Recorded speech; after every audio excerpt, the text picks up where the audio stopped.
ओम शांति। आज 23 तारीख है, सोमवार का दिन है। तो आज सारा दिन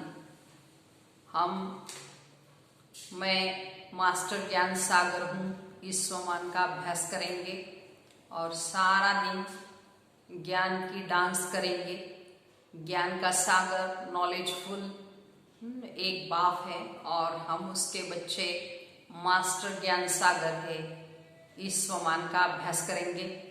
साथ साथ बाबा ने कहा है कि सब बीमारियों की जड़ है देह अभिमान। इसलिए बाबा कहते सब बीमारियों को खत्म करना है तो देही अभिमानी बनो, तो डबल सिरताज विश्व के मालिक बन सकेंगे। और मुख्य पुरुषार्थ ही है, बाबा कहते देही अभिमानी बनना है। तो आज का प्यारे बाबा का महावाक्य है। बाबा कहते मीठे बच्चे, तुम देही अभिमानी बनो तो सब बीमारियां खत्म हो जाएंगी और तुम डबल सिरताज विश्व के मालिक बन जाएंगे। प्रश्न है, बाप के सन्मुख किन बच्चों को बैठना चाहिए? उत्तर, जिन्हें ज्ञान डांस करना आता है। ज्ञान डांस करने वाले बच्चे जब बाप के सन्मुख होते हैं तो बाबा की मुरली भी ऐसी चलती है। अगर कोई सामने बैठ इधर उधर देखते तो बाबा समझते ये बच्चा कुछ भी समझता नहीं। बाबा ब्राह्मणियों को भी कहेंगे कि तुमने ये किसको लाया है, जो बाबा के सामने भी उबासी देते थे। तो बच्चों को तो ऐसा बाप मिला है जो खुशी की डांस करनी चाहिए। गीत है, दूर देश का रहने वाला आया देश पर आए। ओम शांति। मीठे मीठे बच्चों ने गीत सुना तो रूहानी बच्चे समझते हैं कि रूहानी बाबा जिसको हम याद करते आए, दुख हरता सुख करता, तो वो तुम माता पिता फिर से आकर हमको सुख घनेरे दो। हम दुखी है, ये सारी दुनिया दुखी है क्योंकि ये है कलयुगी पुरानी दुनिया। तो पुरानी दुनिया अथवा पुराने घर में इतना सुख नहीं हो सकता जितना नई दुनिया में नए घर में होता है। तो तुम बच्चे समझते हो हम विश्व के मालिक आदि सनातन देवी देवता थे। हमने ही 84 जन्म लिए हैं। तो बाबा कहते बच्चे तुम अपने जन्मों को नहीं जानते हो। तो कितने जन्म हमने पाठ बजाया। मनुष्य समझते 84 लाख पुनर्जन्म है। तो एक एक पुनर्जन्म फिर कितने वर्ष का होता है? तो 84 लाख के हिसाब से तो सृष्टि चक्र बहुत बड़ा हो जाए। तो तुम बच्चे जानते हो हम आत्माओं को बाप पढ़ाते हैं, स्वयं भगवान पढ़ाने आए हैं। हम भी दूर देश के रहने वाले हैं। हम कोई यहाँ के रहने वाले नहीं हैं। यहाँ हम पार्ट बजाने आए हैं। तो बाबा को भी हम परम धाम में याद करते हैं। अभी इस पराये देश में आए। शिव को बाबा कहेंगे, रावण को बाबा नहीं कहेंगे। तो भगवान को बाबा कहेंगे। तो बाप की महिमा अलग और 5 विकारों की कोई महिमा करेंगे क्या? देह अभिमान तो बहुत बड़ी बीमारी है। तो हम देही अभिमानी बनेंगे तो कोई बीमारी नहीं रहेगी और हम विश्व के मालिक बन जाएंगे। ये बातें तुम्हारी बुद्धि में है। तो तुम जानते हो शिव बाबा हम आत्माओं को पढ़ाते हैं। जो भी और इतने सत्संग आदि है, कहाँ भी ऐसे नहीं समझेंगे कि हमको बाबा आकर राजयोग सिखाए, राजाई के लिए पढ़ाएंगे। तो राजा बनाने वाला तो राजा ही चाहिए ना। सर्जन पढ़कर आप समान सर्जन बनाएंगे। अच्छा, डबल सिरताज बनाने वाला कहाँ से आएगा? तो हमको डबल सिरताज बनाए। इसलिए मनुष्यों ने फिर डबल सिरताज कृष्ण को रख दिया है। तो परंतु कृष्ण कैसे पढ़ाएंगे जरूर संगम पर बाप आए होंगे, आकर राजाई स्थापन की होगी। तो बाप कैसे आते हैं ये तुम्हारे सिवाय और कोई की बुद्धि में नहीं होगा। तो दूर देश से बाप आकर हमको पढ़ाते हैं और राजयोग सिखाते हैं। तो बाबा कहते हैं मुझे कोई लाइट व रतन जड़ित ताज नहीं है, वह कभी राजाई पाते ही नहीं, डबल सिर ताज बनते ही नहीं, औरों को बनाते हैं।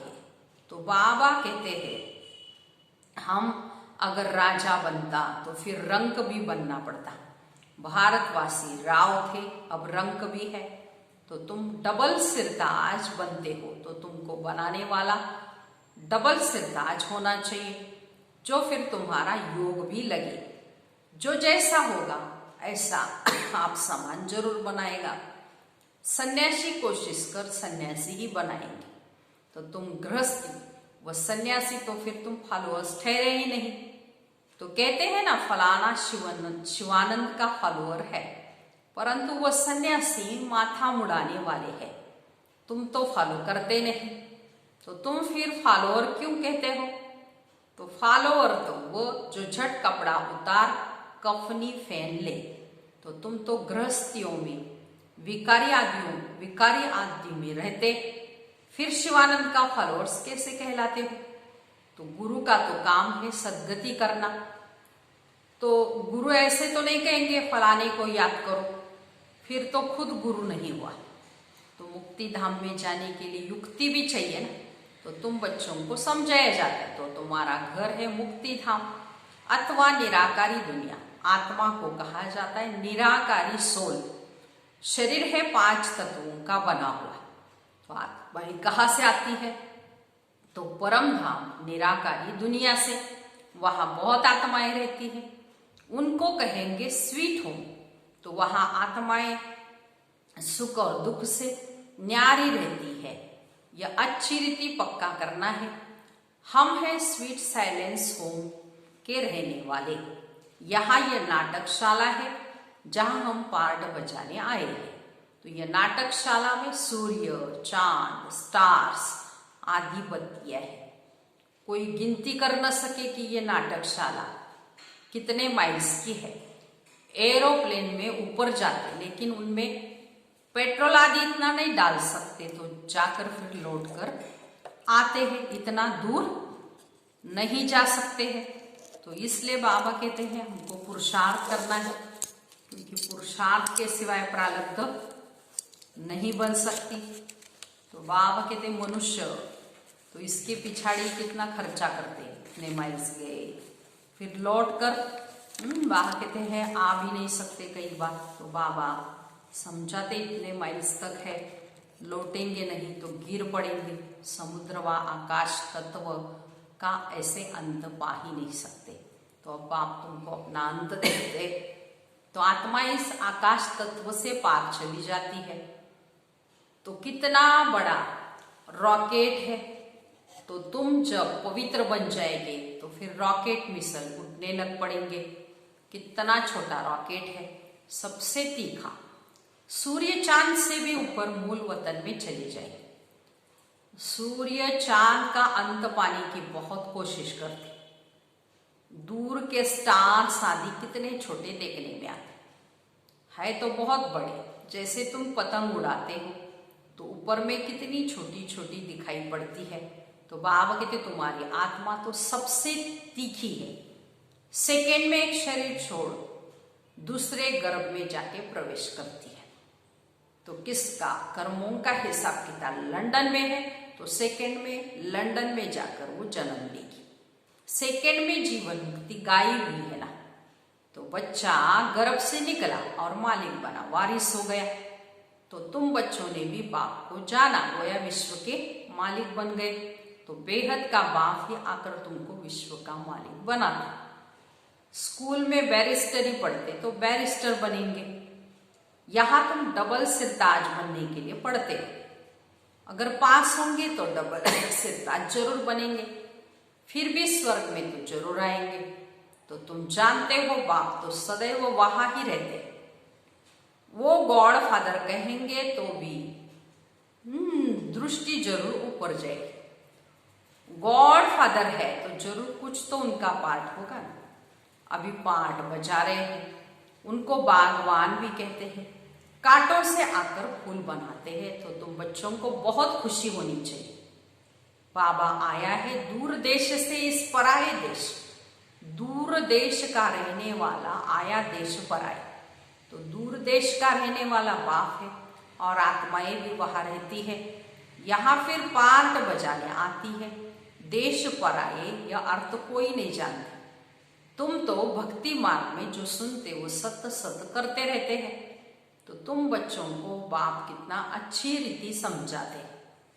तो आत्मा यूं प्योर होने से उड़ नहीं सकती, प्योर बनने बिगर वापस जा ही नहीं सकते। तो पतित पावन एक बाप को कहा जाता है, तो उनको आना भी संगम पर है।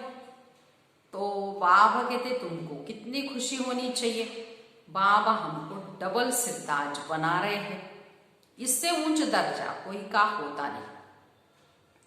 तो बाप कहते हैं मैं डबल सिरताज बनता नहीं, मैं आता ही एक बार पराये देश पराये शरीर में। तो ये दादा भी कहते मैं शिव थोड़ी हूं, मुझे तो लखीराज कहते। फिर सरेंडर हुआ तो बाबा ने ब्रह्मा नाम रखा।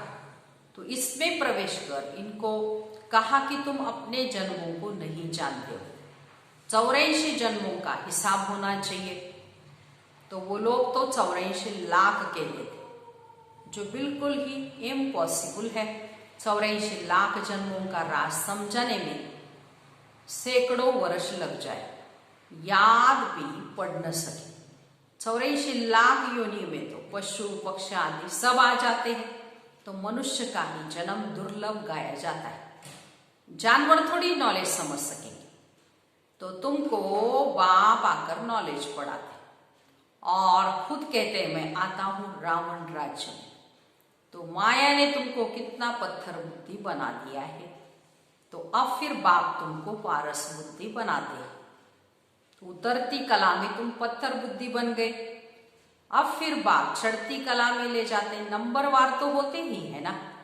तो हर एक को अपने पुरुषार्थ से समझना है। मुख्य बात है ही याद की। रात को जब सोते हो तो भी ये ख्याल करो कि बाबा हम आपकी याद में सो जाते हैं, गोया हम इस शरीर को छोड़ देते हैं, आपके पास आ जाते हैं। तो इससे बाबा को याद करते करते सो जाओ, तो फिर देखो कितना मजा आ सकता है। हो सकता है साक्षात्कार भी हो जाए, परंतु इस साक्षात्कार आदि में खुश नहीं होना चाहिए। तो बाबा हम तो आपको ही याद करते हैं, आपके पास आना चाहते हैं।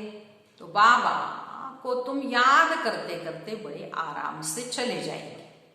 तो हो सकता है सूक्ष्म वतन में भी चले जाओ, मूल वतन में तो जा नहीं सकेंगे।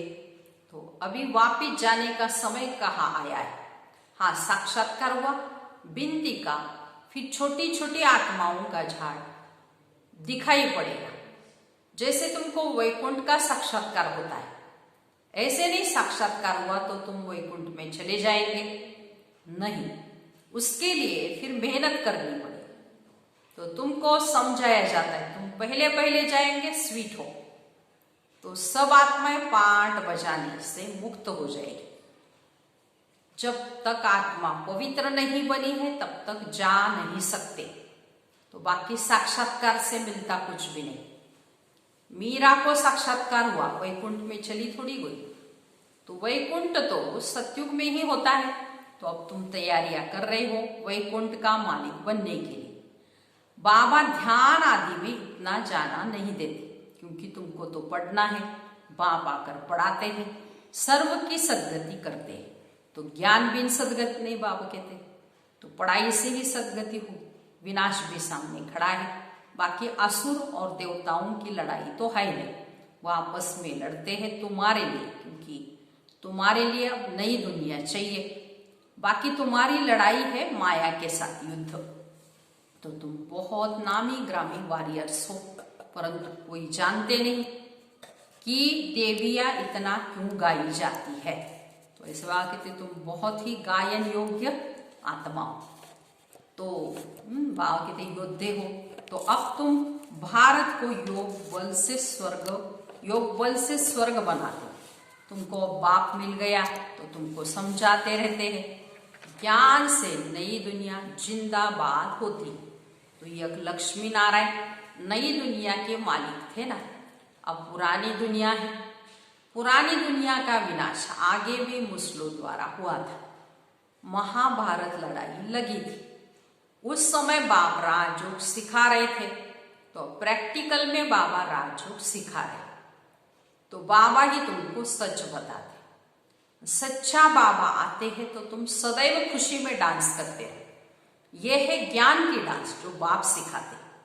तो जो ज्ञान डांस के शौकीन है उनको ही सामने बैठना चाहिए बाबा के।